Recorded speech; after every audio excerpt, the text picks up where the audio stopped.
All right, y'all. Y'all already know what we talking about here. We talking about Drake, Drizzy Drake, man. So shout out to Jamari. Got a video that just dropped talking about Drake is scared. Obviously, Kendrick Lamar is performing at the Super Bowl halftime this year. The announcement just came out, and he took a big troll at Drake. So I'm going to see what my boy Jamari got to say about it, man. Let me know if y'all like the video, comment, subscribe, everything. If you're watching here on Twitch, hit that subscribe button. You on YouTube, hit that subscribe button. You know what I'm saying? Let's see what's good here. So at this point, we are 128 days removed from the debut of Not Like Us. And since Not Like Us, legendary. Then Kendrick has really only done two things, which were his live performance in concert. Why you calling like a ain't you trying to strike a chord? Gotta drink some water. But yo, that was crazy. The pop out was crazy. That was a crazy event. Not Like Us. Kendrick's gonna be performing that song for the rest of his life, bro. For the rest of his life. A Drake disc gonna be performing for the rest of his life. The pop out was insane. And then, though. of course, also releasing the actual video for the #1 song in the world. Yeah, the video was. But other than that, video it's was been fire mostly too, radio man. silence from the rapper. That was until yesterday when he dropped the announcement that he would be headlining the Super Bowl halftime show this year. Man, it's gonna be crazy, bro. Everybody, my name Kendrick Lamar.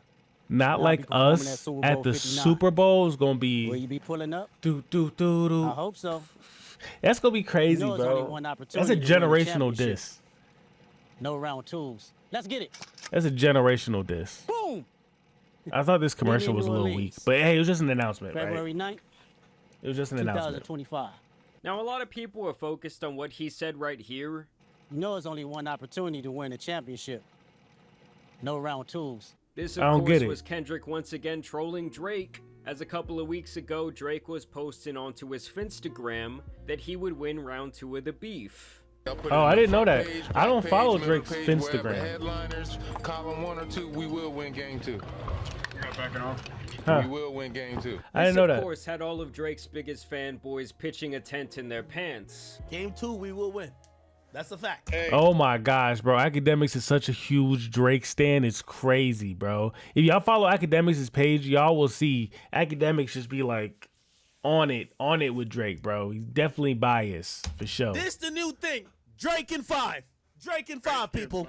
Whoever says that in the diss, though. That, bro. They already went all those rounds, though. They already went all those rounds. Y'all are watching it.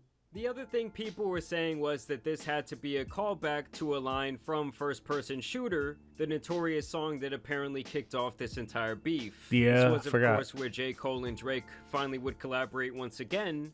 And apparently Drake also wanted Kendrick on this song, but he refused. Drake I didn't know that. hit up Kendrick to say, hey, we got to open for you. It's me and Cole. Come holla at me. Do the song. Kendrick doesn't do the song. Then he hears the song, and the song is a bunch of niggas who's talking about me and you is a Spider-Man meme and blah, blah. I mean, like, I didn't know that Kendrick was supposed to be on the song, but I didn't feel like any part of that song was a diss to Kendrick, which was kind of weird how that kind of kicked off, bro. If Kendrick was on First Person Shooter, that would have been amazing. I would have loved to seen all three of them at that point on a song together. I think we're beyond that now. Like, that's probably never going to happen. And if it does, that's some commercial WWE type stuff.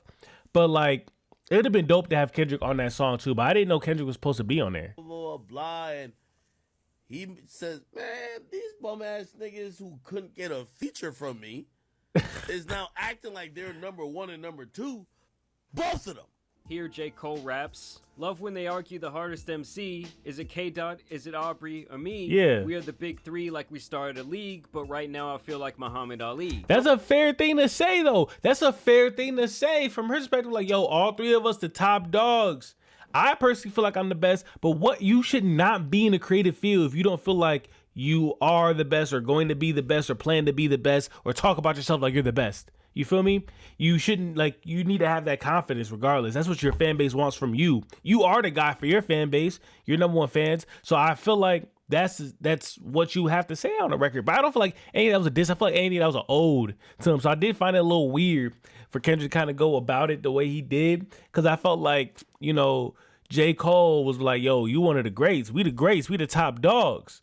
all honor to it all, you know? Obviously, Kendrick would respond to the Big Three controversy on the Future single like that. Yeah, he went off where on like says, that. The Big Three is just Big Me, and that pretty much anyone standing in his way, including both Drake and J. Cole, could get the smoke. Now, eventually, as we all now know, J. Cole would eventually back down, and it was probably in his best interest to do so and not get caught Yo, so my opinion is when J. Cole backed down, I feel like he made his 7-minute diss, came back home, his wife looked at him and said, "For real? Jermaine, for real? You're too old for all of this. You're too old." I feel like that's exactly what happened. You know what I'm saying? But let's see. up in this carnage. So what I want to say right here tonight is in the midst of me doing that and in that shit, trying to find a little angle and downplay this nigga's fucking Yeah, I remember watching catalog this. and his greatness. I remember watching want to this. say right now tonight, how many people think Kendrick Lamar is one of the greatest motherfuckers that ever? And like, touched for a real fucking though, microphone? that's what he was trying to say from the jump. That is what he was trying to say from the jump, and Now, I as don't for feel the like callback to this song, Drake in the You know, he chorus was bad. says, "Big as the what? Big as the what? Big as the what? Big as the Super Bowl." Now, even back at that time, a lot of people did see that as a shot at Kendrick, because back in For what? 2022, Kendrick came out during the legendary Super Bowl halftime performance with Dr. Dre, Snoop Dogg, 50 Cent, and Eminem. Let me ask you guys something. You don't think that J. Cole and Drake felt some type of way about not being invited to perform here? Granted, they are not from California like Kendrick, That's but these fair. are all the legendary rappers they looked up to during their childhood. So for Kendrick to get the nod here and to get to share the stage with them probably pissed these guys I mean, off. that's fair because 50 is from New York, you know, and Eminem is from Detroit. So it's like you've The got nod all of here these and people to get to here. share the Yeah, you got Dre West Coast, but also Dre produced for all of them. So that's where I saw the like synergy. Dre produced for everybody. So it's everybody that's worked with Dre. And J. Cole and Drake have not worked with Dre. Stage with them probably pissed these guys off. It's that simple. So I would not be surprised if that was what that line was about. And if so, it's even more hilarious that Kendrick will now be the headliner, while once again not so subtly trolling It seems like it Drake makes here sense, in the actually. promotional I announcement forgot that for he had the already event. performed at the Super Like, Bowl if before. Kendrick goes out So it there actually and kinda has this seems like crowd it full of goes people, together. including hundreds of millions or more watching from their homes, all calling this man a PDF file in unison, it's truly over. Now, I also saw a lot of people online upset that Lil Wayne was not invited to headline this event, as he has expressed interest in the idea of doing so, mainly I think it would've because been will great. be in his home city of New Orleans. Think about this for a second. Lil Wayne, headline Super Bowl in New Orleans. How badly do you want to hear those words? Just as bad as I would want to see my name at the top of that list when I was that whatever age it was, and I would bust into the office and get that Billboard magazine. And I performed at the Grammys, and Yeah. that's an amazing. And the reason why that's probably the next highest feeling, but nah. But honestly, if you I feel like I really wish that Wayne would have, but I also feel like Wayne is like a little bit outside. I don't know. I feel like Wayne could have did it. I think it would have been really nice, or at least to have Wayne on there somewhere. seeing clips of Lil Wayne performing over the last couple of years, with respect to him, because he is one of the greatest rappers of his generation, it's just not very good. Of his generation, Wayne's definitely one of the best rappers of all time. All time.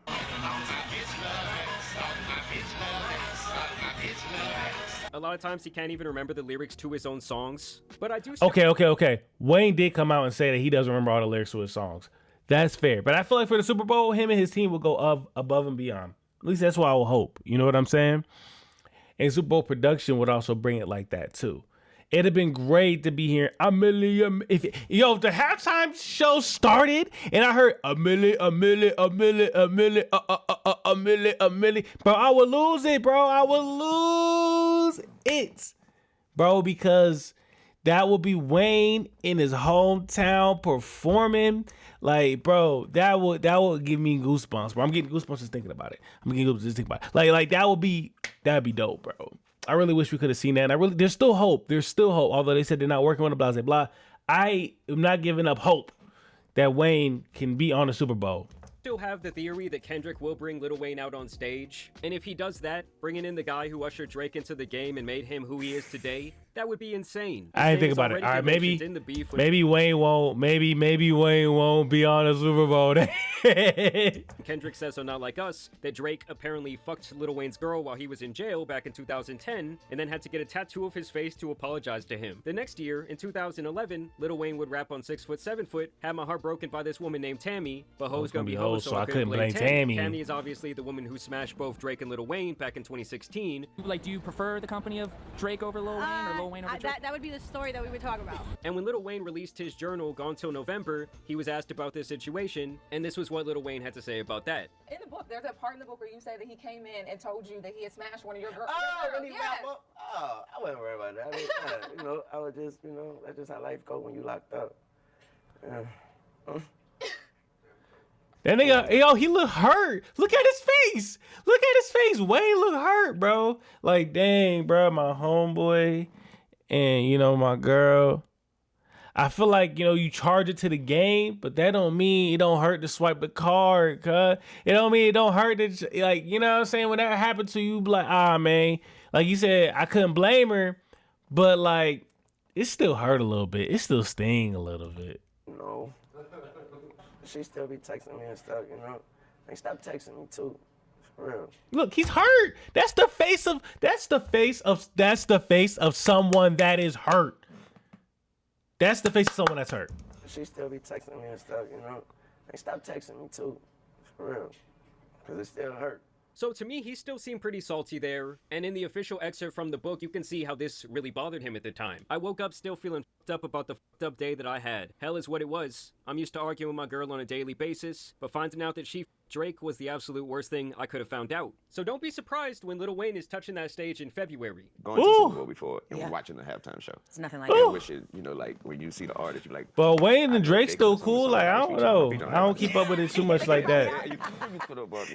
Wayne still getting paid from him though. With Drake completely sunned and ignored him back in the day, I wouldn't be surprised if The Weeknd comes out there too. Yeah, The Weeknd hopped on, so he's not rocking with Drake no more either. Performing. Overall, it's just crazy how Kendrick is simply returning from the store every couple of months to kick Drake in the balls and laugh in his face. Drake has clearly been unsure of himself since the beef concluded, and Kendrick was a man who in his last album said that he was choosing peace, that he was trying to slow down and dial back his life. But now it's like a damn beast was woken up inside of him, to the point where he had to apologize to God for going to war. I don't know, this is just one of the most insane victory laps I've ever seen. It's like when that elephant killed that woman and then spun the block and showed back up at her funeral. Yo, I remember that. This guy did say he was the biggest hater, and he meant it. Personally, I am looking forward to seeing his performance. I do think until then, Drake is definitely going to be feeling the pressure. So it's going to be really interesting to see everything that happens until then. I do think this is all very strategic. I mean, they usually do not announce the Super Bowl halftime performer until way later in the year, but they're really giving this one some time to marinate. Yeah. Anyway, I do want to thank you guys for watching today's video, dropping a like and subscribing. Shout out to Jamari. Shout out